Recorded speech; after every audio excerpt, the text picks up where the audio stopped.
Okay, hello. I thought it was time to make another video on ClassyUI.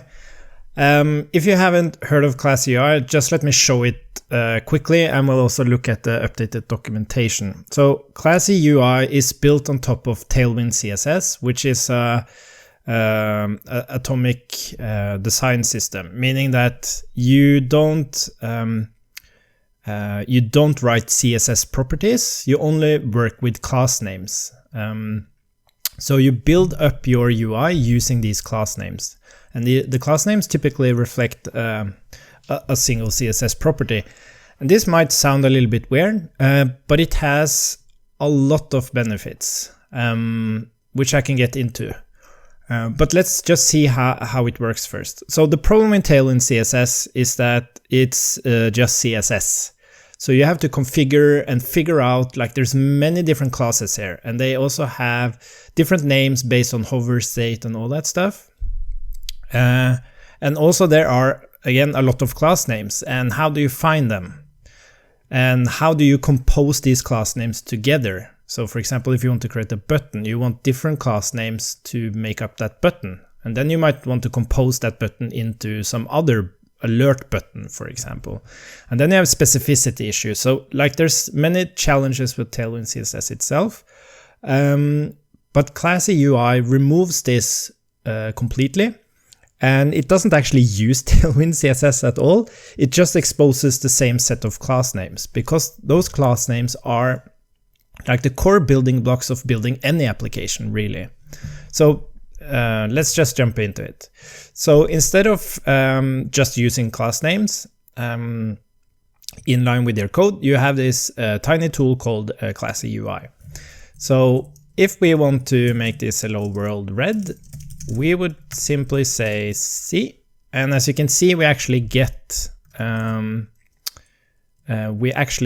all the class names here directly because it's typed. And I'm currently using TypeScript, but you don't need TypeScript. It will actually pop up in a normal JavaScript application as well.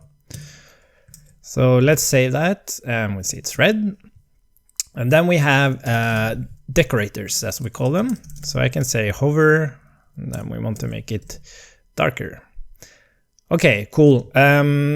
So what's nice about this is that even though I inline it now, I can actually move this outside to a variable like this, and then it works exactly the same way. And I can create like a bluish header by saying header and then background blue, and then we'll just change this out. So now you see kind of like how composition works. And then we have groups and all this stuff. Now what's really, really cool about this is that it actually produces the CSS based on what I'm actually using. So to begin with here, I didn't have any CSS at all in my application, but now I have the exact CSS required for these class names to operate, which is really, really cool. So that's like the core thing about this. You just install ClassyUI, which is a Babel plugin, and then you start using it. And then everything will just automatically work. You get all the typing and everything.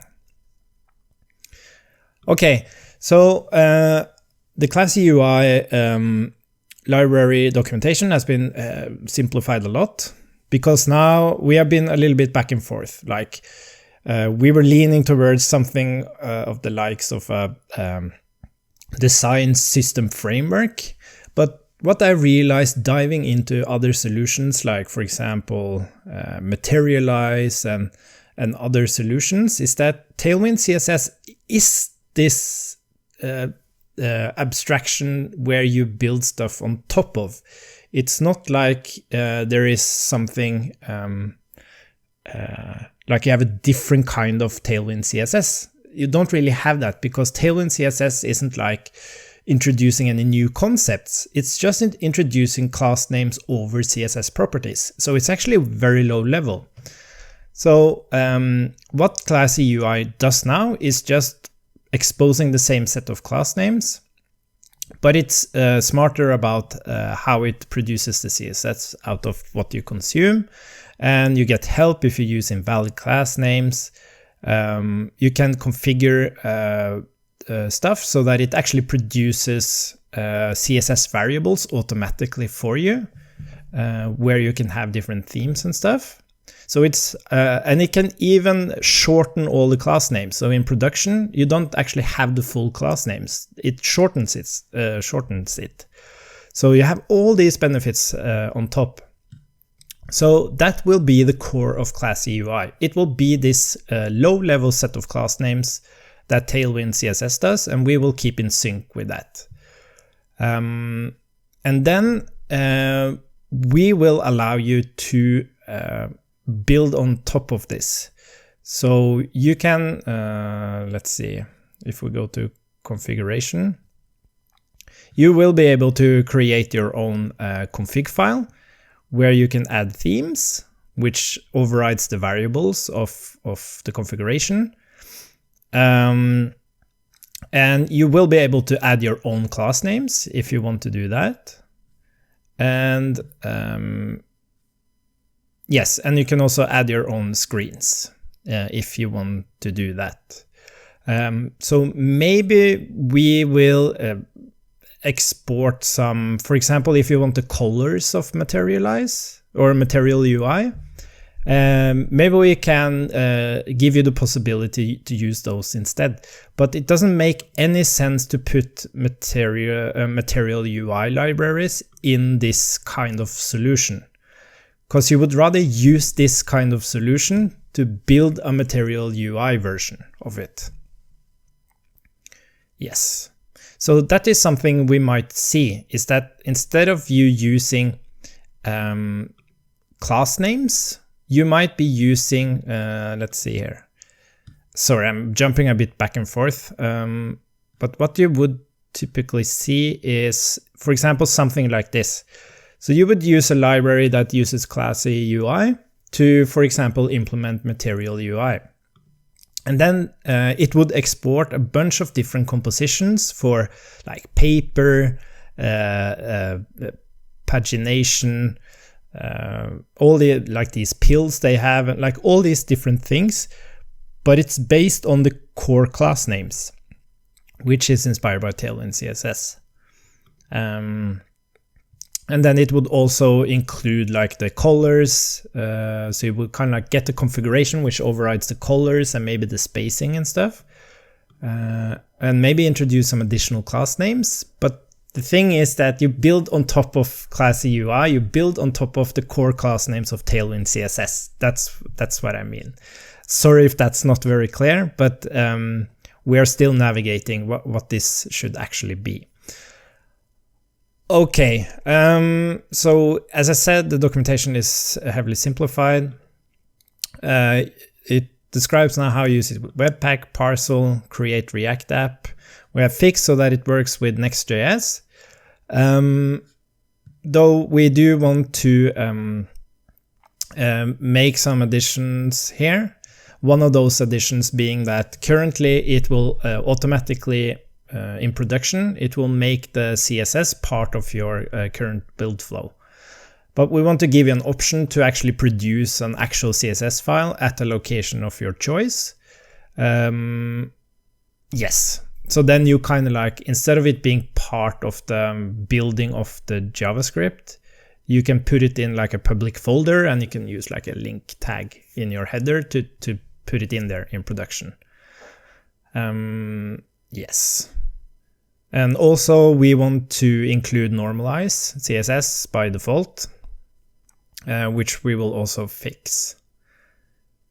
Yes, but I really encourage you to test it now, because we have settled on the core of it. So this is very unlikely to change. And you have pretty good documentation now. And yeah, you have the possibility to really try it out now. Cool. I guess that's it. The reason, Fabrice, my colleague in this project, he got sick.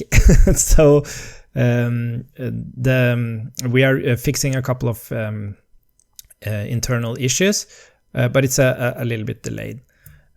But like there's no rush with this. We really want to take our time to find its place and find like the right level of abstraction and tools we want to expose, so that people can either use the core of ClassyUI, which is the class names from Tailwind CSS, and then rather build on top of it, as I explained. Like, sorry, I'm going back and forth again, but even as we can see how to use, like even creating like a React UI library it's a really good start to use ClassyUI, because then you have a bunch of class names that, based on whatever you expose through that library, that will be the actual CSS included. So you kind of get the CSS worries for free. And then you can choose to either bring that CSS file as part of the library, or you can ask the consumers to actually use ClassyUI themselves, where they also get all the full set of class names to consume the components, but then also create their own components based on the same abstraction. Yes, but again, I'm rambling a bit here, going back and forth, and this will be much clearer. But we need to define the core of ClassyUI first, and I think we've gotten there now. So we will focus on fixing the last stuff to make the core work, and then we can start focus on, okay, how can we take this core and explain to people how to build stuff on top of it. Yes, great. Bye bye.